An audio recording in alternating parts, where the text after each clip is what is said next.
бүх юм болоод байгаа юм шиг хэрнээ юу ч болохгүй байгаа юм шиг мэдрэмжийг та мэдэрч үзсэн үү?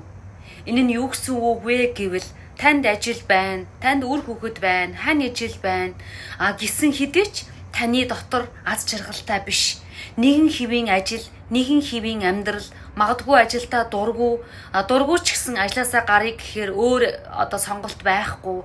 Бизнес хий гэхээр чадах ч юм уу, чадахгүй ч юм уу, эсвэл хөрөнгө оруулалт их гээд ямар нэгэн гацсан байдалтай өглөө ажилдаа очих дургу, өглөө босох дургу, юу ч хиймээргүй санагдсан. Эсвэл найз нөхөдтэйгөө уулзсан ч гэсэн худлаа юм шиг санагдсан. Хинч таныг чин сэтгэлээсээ ойлгохгүй, нэг тийшээгээ зүхтаамаарч юм шиг, хаашаач хамаагүй нэг тийшээ яваад өгмөөрч юм шиг яг энэ мэдрэмжийг та авч байсан уу? Хэрвээ тийм бол энэ бичлэгийг дуустал нь үзээрэй. Учир нь бид нар өөрийнхөө хүссэн зүйлийг хийх үед бид нар аз жаргалтай болдог. Бид нар цаг хугацаа хэдий яаж өнгөрснийг ч мэддэггүй. Харин дургүй ажиллаа хийх үед бид нар өглөө орноосоо босмооргүй, ажилдаа очмооргүй санагддаг. Тэгээд дээрээс нь бид нар ганцаардагдсан мэдрэмж, хинч таныг ойлгохгүй, дандаа л маасаг зөөсөн, баг зөөсөн хүмүүс, худлаа аз жаргалтай болох гэж жүжиглсэн хүмүүс яг үнэндээ та дотроо ганцаардлыг, хин нэгнийг санаж, ямар нэгэн зүйлийг хүсэж, хүсэл мөрөөдөл биелэхгүй, аз жаргалыг хаа нэгэн газраас хайсан энэ мэдрэмжтэй явсаар л байна уу? Тэгвэл энэний нууц нь эдгээр мэдрэмжүүд таны биедээр бичигдсэн байгаа юм.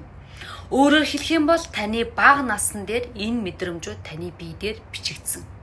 Тухайлах юм бол бага наснда таныг дандаа хүмүүс айлгаж, эргэн тойрны хүмүүс айлгаж байсан бол та одоо ямар нэгэн юмнаас айн, үр хүүхэд маань муу юм болчих вэ дээ, машин дайруулчих вэ дээ, нэг хаалга тогшсон ч үе яана гэх хэмээр айдаг. Эсвэл та бага наснда дандаа аав ээжтэй загнуулсаар байгаад юмнаас төгшдөг, санаа зовдөг байвал та өнөөдрийнхөө амьдралдаа өдөржин муу бодол толгооноос салахгүй, өдөржин зандаа нэг юмыг бодож санаа зовж, болоогүй юмыг ургуулan бодож, толгоо нэг л амарч өгөхгүй байгаа. Эсвэл дандаа ганцаардаж байгаа. Эсвэл үл хүндлэлийг дандаа амсдаг ч юм уу те. Эсвэл юу ч хиймээргүй бүр сэтгэл гутралын туйлдаа хүрдсэн ч юм уу. Эдгээр мэдрэмжүүд бол таны бие махбод одоо намайг эмчлээрээ, одоо болно гэсний дохио. Эдгээр бүх мэдрэмжүүд хаа нэг тийшээгээ алга болдгоо, эднэр бидний биедээр хадгалагдаж байдаг. Өөрөөр хэлэх юм бол таны биедээр ямар мэдрэмж байна, тэр мэдрэмж та орчлон ертөнцөөсөө татна. Тэр мэдрэмжийг л татна. Өөрөөр хэлэх юм бол таны биедээр дандаа айдсууд бичигдсэн байх юм бол энэ тэнд та дандаа айцтай үйл явдлыг өөртөө татна. Та дандаа тэр мэдрэмжээр мэдрэж амьдрна гэсэн. Тэм учраас энэ маш чухал. Таны амьдралд өнөөдөр үнэтэй цүнх, үнэтэй брендинг хувцас гэхээсээ илүү өөрийнхөө дотоод мэдрэмжийг анзаарч таагүй мэдрэмжүүдийг устгах нь ус агаараас илүү чухал. Яагаад гэвэл энэ мэдрэмж таны ирээдүг бүтээж байна. Түүнээс биш хэн нэгэн таны ирээдүг бүтээсэн юм биш. Бичээ тавьсан хувь тавилан бол биш. Бид нар өөрийнхөө биедээр тэр бичигдсэн тэр мэдрэмжийг л таталцлынхаа хуулаараа, орчлон ертөнцийнхөө universe-ийн хуулаараа бид нар татдаг байх нь. Тэгэхээр таны биедээр ямар мэдрэмж байна, тэр үйл явдлыг л, тэр зүйлийг л татна. Яаж гэдгийг орчлон ертөнц өөрөө мэднэ. Орчлон ертөнц бидний бодсноос ч илүү хүчтэй. Тэгэхээр таны биед ямар мэдрэмж байна, түүнд хариу өгнө. Танаас ямар сигнал гарч ийн, тэрэнд хариу өгнө.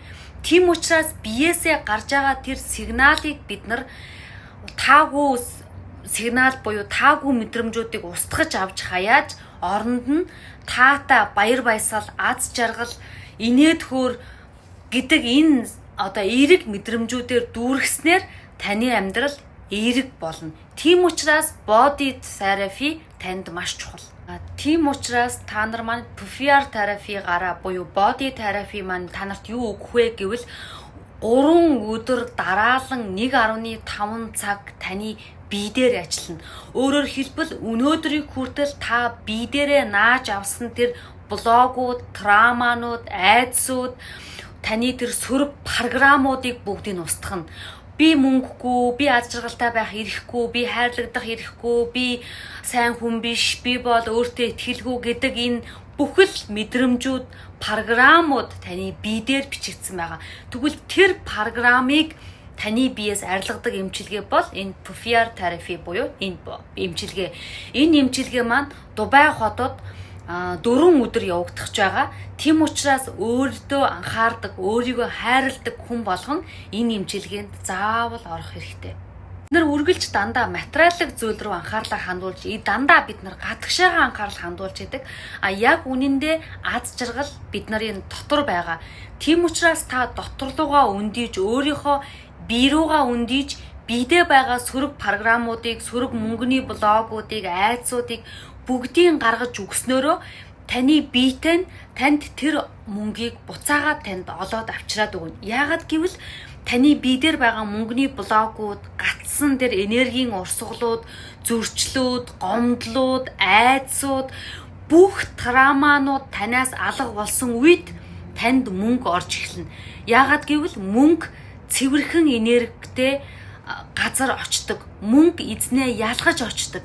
Тийм учраас энэ зүрхний амар амгалан олж аз жаргалтай байя гэвэл бид нар биетэйгээ ажиллах хэрэгтэй. Биедээ байгаа травмаг арилгах хэрэгтэй.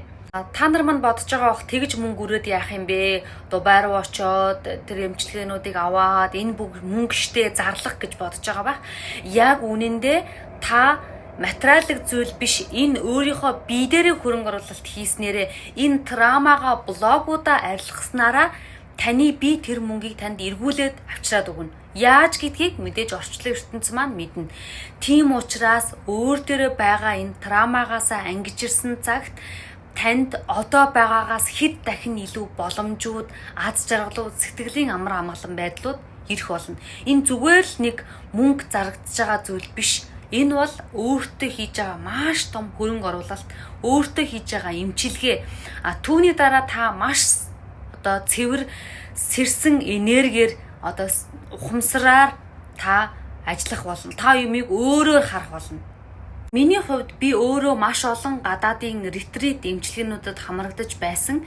Ретрит эмчилгээ өөрөө маш хүнтэй байдаг. Гадаадд бол 10 сая, 11 сая, 3-4 өдөр нь тийм байдаг. Манайх хамгийн хямд үнээр явуулж байгаа. Яагаад гэвэл анхных учраас. Үүний дараагийн жилийн ретритүүд мэдээж үн нэмэгдэнэ.